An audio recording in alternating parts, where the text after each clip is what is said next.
The LEGO minifigure has arguably become the greatest and most iconic part about LEGO in the modern day.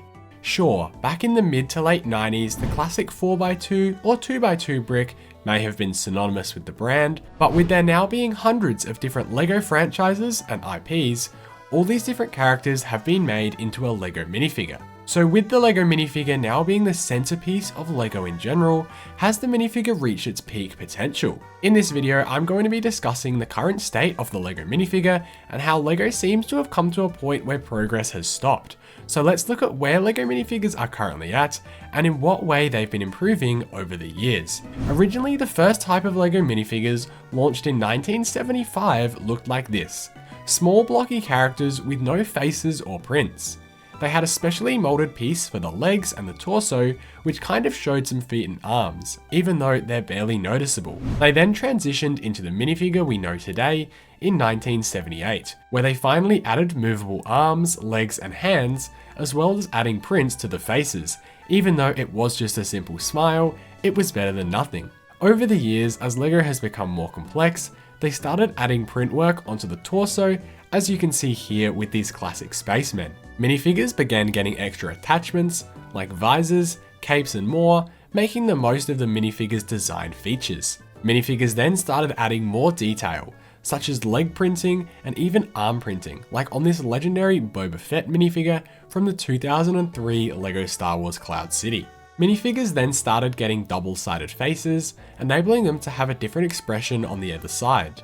Or in this case, one side human, one side alien on Zam Wessel. Minifigures also started getting printing on the back of the torso, with some major leaps being made in the mid-2010s with the introduction of dual molded arms and legs. These allowed characters like Batman and Spider-Man to really come to life, showing some accurate boots that didn't require to be printed on, since the legs were actually made of two pieces molded together. Dual molded arms were used to show sleeves and variations in an arm, if you think about Homer Simpson with his white t-shirt, or even Marge in her white gloves pulled up on her orange dress. One of my favourite minifigures that rarely ever gets mentioned is Tournament Zane from Ninjago. This is a non-canonical figure and it was released in a minifigure pack in 2016 and featured his battle damaged look. However, the mechanical print covers the entire side of the head, something not even found on minifigures today, as they typically have a print on the front and then the back of the head rather than one continuous print. Minifigures started even going as far as having printing on the top of dual molded elements, which is a great addition to give any minifigure a full level of detail. But with that, what else is there really to do with a minifigure? Sure, exclusive molded helmets and headpieces are great, but they're not necessary for every minifig. So with LEGO minifigures reaching their peak in detail, where do we go from here? Now, I know there are plenty of custom companies out there making super detailed minifigures, particularly in the Star Wars community. They make minifigures with back of the leg printing, side torso printing, and more, in areas LEGO would never typically print. I don't think this is the next step for the company, as this looks somewhat over detailed in my opinion, and it doesn't fit in line with LEGO's simple but effective branding. Anyway, when you can't go any further with a minifigure, what does LEGO now do? Well, I believe over the last few years there's been an increasing trend with minifigures that doesn't look so good.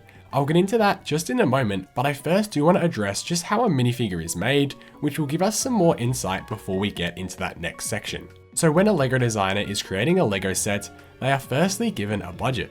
This is handed down by the suits or executives, and this gives them the amount of money and resources that they can use in a set.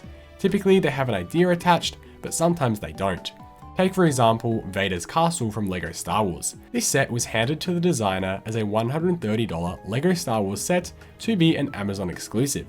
That was it. There was no more design brief further than that. The designer already had a rough draft to make a Vader's castle from earlier on, and he then decided to turn that into the Amazon exclusive set. Anyway, when a designer is making a set, the budget is obviously a driving factor in what is and what isn't included in the set. Different pieces, prints, and colors have different prices attached. Such as in LEGO Ninjago's Legacy line, the Tournament of Elements set was meant to include Camille originally, but the mold for her hairpiece was going to cost too much for the set. Therefore, she was saved for a larger set later on, which we all know happened to be Ninjago City Markets. As well as these budgetary requirements, each set has a set amount of prints and new elements and recolors it can have, plus different pieces all have different values. For example, let's refer to each print and individual piece as having a dollar value of $1, just for this example. If I were given $10 to make the minifigures for a set, I could include a head, a hat, a torso, and a leg piece to get me to $4.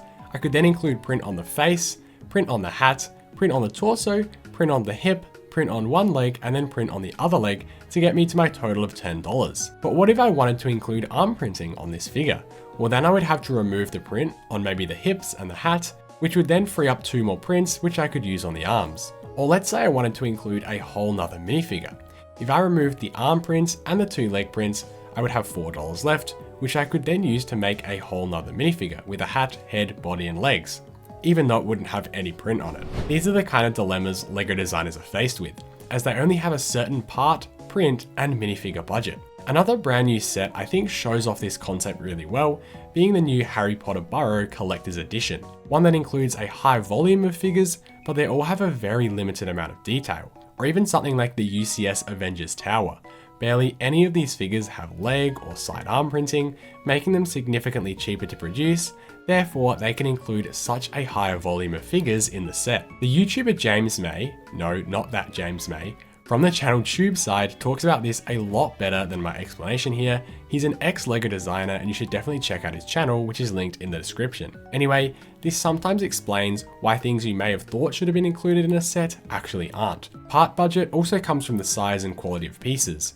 An obvious example here would be massive dinosaur parts from Jurassic Park or the large boat hulls from LEGO City. It sounds stupid, but yes, these parts cost more to produce than a 1x1 stud. So with all that being said, this may be a reason as to why LEGO minifigures have reached the peak of their production quality, and why we don't see figures with dual molded arms, leg printing, or even capes and accessories in every single set. But now I want to look at the other side of the coin, the darker, more pessimistic viewpoint. And this is that LEGO are purposely not including minifigures to the highest of their quality capabilities. Let's take a look at Boba Fett, for example.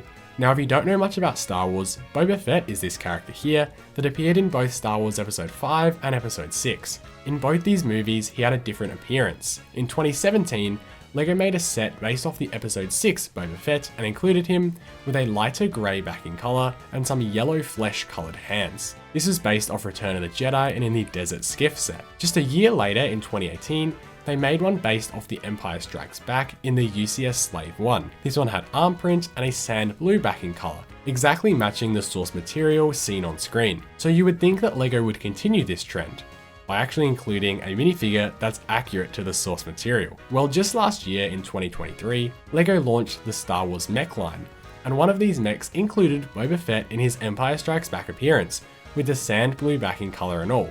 It was missing the cape, but LEGO does tend to leave these off in smaller sets that are mainly aimed for kids, as it would have affected how the minifigure would have been put in the mech, so I do understand why it was left out here. However, they then this year released a remake of that exact same set from 2017, the Desert Skiff. This one came with another Boba Fett minifigure, as it should, however they included the exact same one from the 2023 mech, also without a cape. So not only was the minifigure a downgrade on almost every prior version, but it was actually the wrong outfit altogether. So this leaves us with one thought to ponder. Are LEGO purposely including worse quality minifigures in modern sets in order to delay the release of better figures, therefore hyping up those sets when they're released? With so much of LEGO's audience nowadays being adult collectors, so many of those collectors would have gotten the toy as a kid and are now continuing it into adulthood. Using Star Wars as an example again, as sets are often remade and upgraded years later, is the purposeful reduction in quality ensuring collectors buy the newer sets.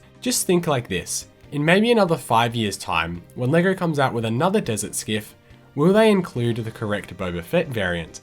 Therefore, everyone who bought the older set from 2024, which had the exclusive Nien Nunb figure, still has a reason to pick up the new one. I would love to imagine that these quality reductions are simply a part of budgeting in a more budget-stricken economy, but I can't help but look at all of the signs here. I previously mentioned the new Burrow Collector's Edition Harry Potter set, and I'll quickly bring it up again. If you take a look at Molly Weasley, in comparison to every other figure in this set, this is by far the most detailed version of the character we've gotten, as it has some amazing torso and leg print, as well as side arm printing. However, as I said before, almost every other character in this set comes nowhere near as close to her in quality. So let's say in 5 years time, LEGO comes out with another minifigure scale Burrow. Now, perhaps they include another Molly Weasley figure. Will it be the same quality? Or even more so, let's say they include another Arthur Weasley, but maybe with a better, more accurate hat piece. Essentially, what I'm trying to say here is that it seems as if LEGO is purposely not making minifigures to the best of their ability in an effort to save them for future sets, ensuring the exclusivity of certain minifigures and characters. Anyway, please let me know what you think in the comments below. Is this just good business practice to ensure the longevity as LEGO as a brand, or do you think they should stick by their motto that only the best is good enough? If you enjoyed this video, please leave a like and subscribe, and I will see you in the next one.